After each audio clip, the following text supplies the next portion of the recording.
कार्यक्रम के विशेष अतिथि आदरणीय राकेश यादव जी से जो आए अपना उद्बोधन देने का श्रम। पटेल विचार मंच के तत्वाधान में आयोजित आज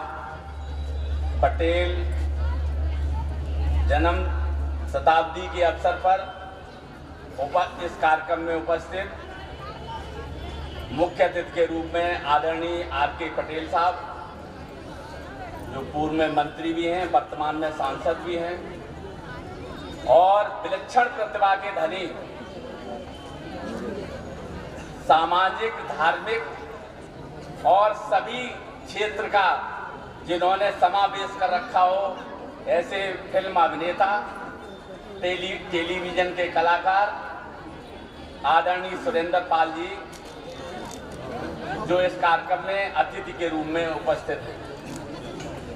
इस कार्यक्रम में उपस्थित कॉलेज प्रबंध समिति के सभी सदस्यगण,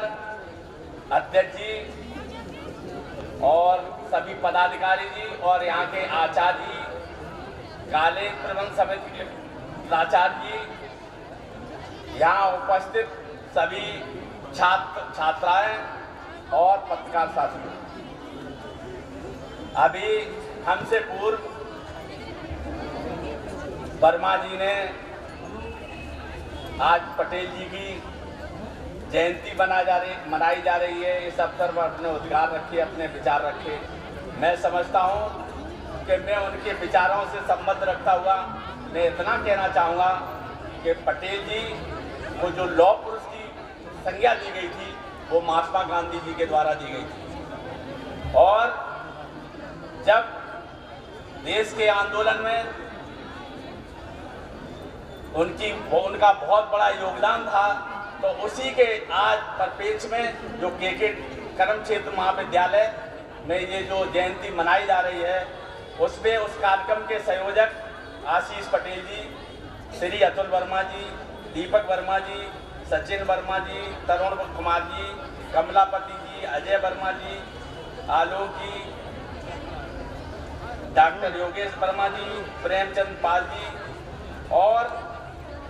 कार्यक्रम में श्री कृष्ण वर्मा जी, श्री फुरखान अहमद जी,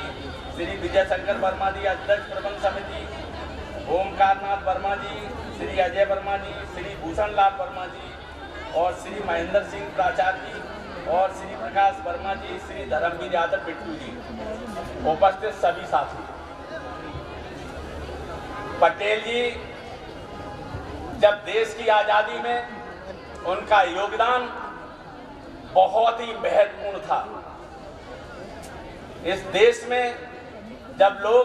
नरम दल से कोई काम नहीं निकलता था, नरमी से कोई काम नहीं निकलता था, तो वो उन्हें आयरन मैन कहा जाता था, गरम दल के नेता। इसीलिए महात्मा गांधी ने उनका नाम लौह पुरुष रखा था। वो आदरणीय पटेल जी साहब किसानों के बहुत हमदर्द थे। वो ये चाहते थे कि इस देश में किसान की उपजाऊ किसान अन्न पैदा करे, ताकि कोई भी भूखों से, कोई किसान, कोई व्यक्ति भूखों से न मरने पाए। प्रशासनिक सेवा को मजबूत करने के लिए पटेल साहब ने बहुत काम किया कि इस देश और प्रदेश की प्रशासनिक व्यवस्था मजबूत होनी चाहिए। देश की एकता और अखंडता, देश को एकजुट रखने के लिए जो भी कर सकते थे उन्होंने किया और इस देश को एक अखंड बनाए रखा। इस देश में जितनी रियासतें थीं उनका एकीकरण करके देश को एकता में बांधने का काम सरदार पटेल साहब ने किया, और उसका आज हम लोग नतीजा देख रहे हैं कि हम लोग स्वतंत्र जी रहे हैं। आजाद भारत के पहले उप प्रधानमंत्री, आजाद भारत के पहले गृह मंत्री अगर सरदार वल्लभ भाई पटेल थे, तो मैं समझता हूं उनका ही अनुसरण करके आज हम लोग अगर यहाँ इस